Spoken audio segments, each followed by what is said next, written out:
And we begin today with an important warning for parents.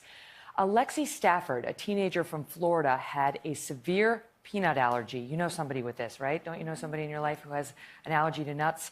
Her mom says she was always extremely careful about what she ate, but we learned yesterday that the 15-year-old made a tragic mistake just weeks ago, and the results were dire. NBC News correspondent Stephanie Gosk explains. Watch this. 15-year-old Alexi Stafford never saw the warning sign before she bit into a Chips Ahoy cookie, according to her family. This logo should have been a red flag for her. Alexi had a severe peanut allergy, but the package was open, and according to her mother, Kelly, Alexi didn't see the Reese's logo, indicating peanuts, before grabbing a cookie. Kelly writes on her Facebook page, Alexi started feeling tingling in her mouth and came straight home. Her mother says Alexi's condition rapidly deteriorated. She was given 2 EpiPen shots, but she went into anaphylactic shock, and within 90 minutes, she stopped breathing. Kelly writes, she diligently taught Alexi the ropes of what was okay to ingest. She knew her limits and was aware of familiar packaging. She knew what safe was. Now the grieving mother has an urgent warning for other parents. The company has different colored packaging to indicate chunky, chewy, or regular, but no screaming warnings about such a fatal ingredient to many people, especially children. The packages of chewy Chips Ahoy with peanuts and without do look very similar, both the same color and graphic layout. The most visible difference is the Reese's logo and peanut butter cups on the front, which can be hidden if the flap is open.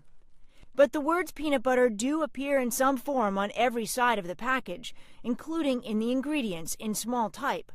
Nabisco's parent company issued a statement, writing in part, "We were very saddened to hear about this situation. We take allergies very seriously, and all of our products are clearly labeled on the information panel of the packaging for the major food allergens in the U.S. We always encourage consumers to read the packaging labeling.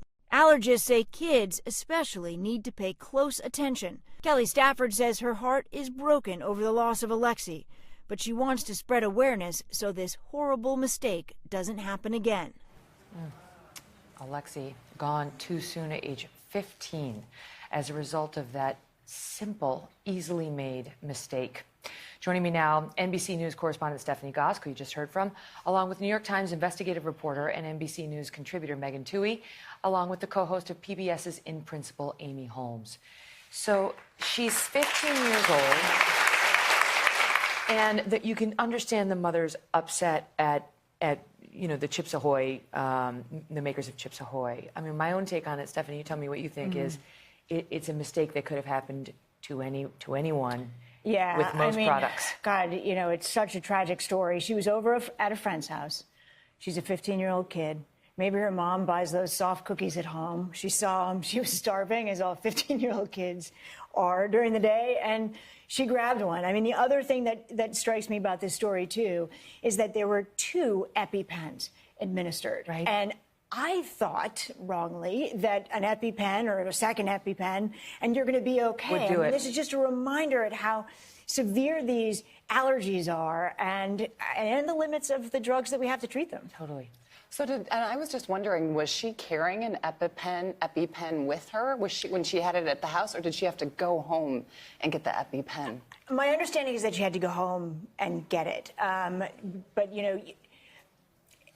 we don't know exactly the medical timeline.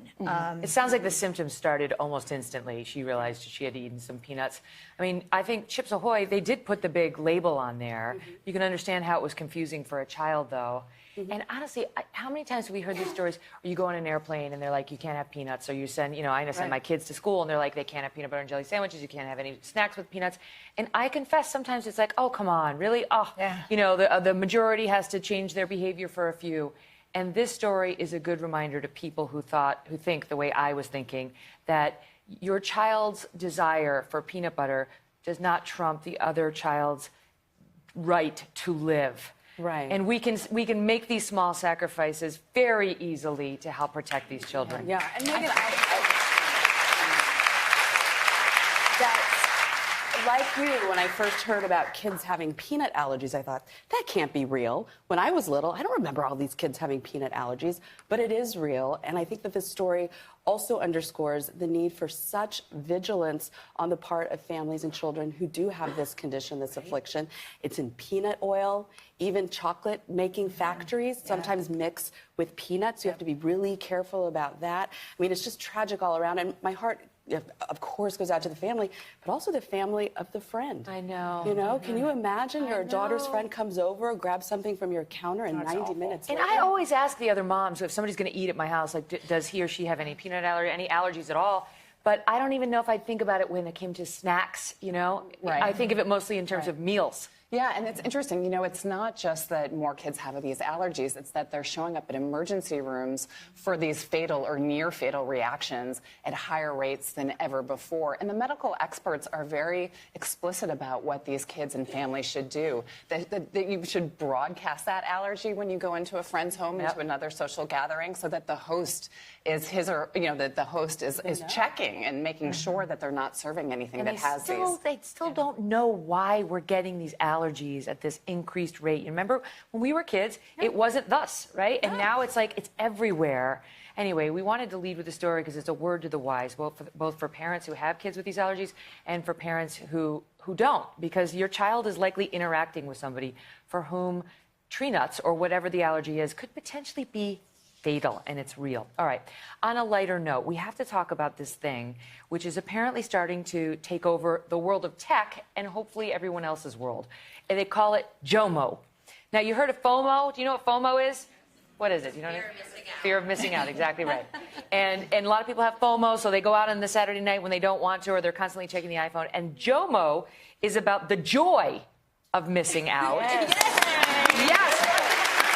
The CEO of Google pulling aside his troops, saying, consider JOMO, consider putting down, this is the CEO of Google saying, consider putting down your device and just being in the moment.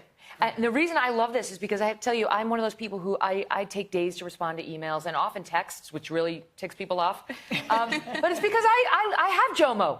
I don't, like, just because you email me or text me doesn't mean I need to respond to you right away. I mean, Megan, I must be living the dream, because when I get home, I just watch Netflix. I mean, I'm missing out on a whole lot of things. I had an epiphany moment a couple of years ago. I decided to, on my own, go on one of these backpacking trips with REI. And I love to be out in the wilderness, but it was the first time I'd ever been on a trip where my phone, almost from the first day, just didn't work. It became a camera. And I was gone for 5 days. What were your initial feelings? Did you feel panic? But there were so many. There was panic. And then Did you have a sensation of bugs running up and down your body? But panic was quickly followed by pure bliss. I mean, it was remarkable. And I came back relaxed, centered, grounded. I recommend it for everyone. And then immediately started returning emails. Sadly. Well, I think the question is, I mean, aside from kind of these trips that you take where you're really actively removing yourself from the things that surround us every day, what can you do in your everyday life to just take those moments away from technology, to turn off the phone? I live in Brooklyn and work in Manhattan. We'll sometimes make an effort to walk home, to walk over the Manhattan Bridge, to walk over the Brooklyn Bridge. Yeah. And I was doing that last Friday, and I had the same reaction. I was trying not to use my phone. This is an hour. I'm walking over this bridge. It's a beautiful Friday night. And to notice the reaction that I could barely keep that phone in my pocket, I think speaks to how much of a concerted effort we have to make. I like it. I miss the days when I was unavailable. You know, like the texting really bothers me because people really seem to feel they deserve an immediate response. And it's like, why do I have to stop everything I am doing just because you decided to command my attention? Right? Like, you're not in charge of me. I'm in charge of me. But people, unlike an email where they can handle like a couple days, like people really feel offended when you don't respond to their text. And I am here to tell you, I don't care. Hello, Today fans. Thanks for checking out our YouTube channel. Subscribe by clicking that button down there and click on any of the videos over here to watch the latest interviews, show highlights, and digital exclusives.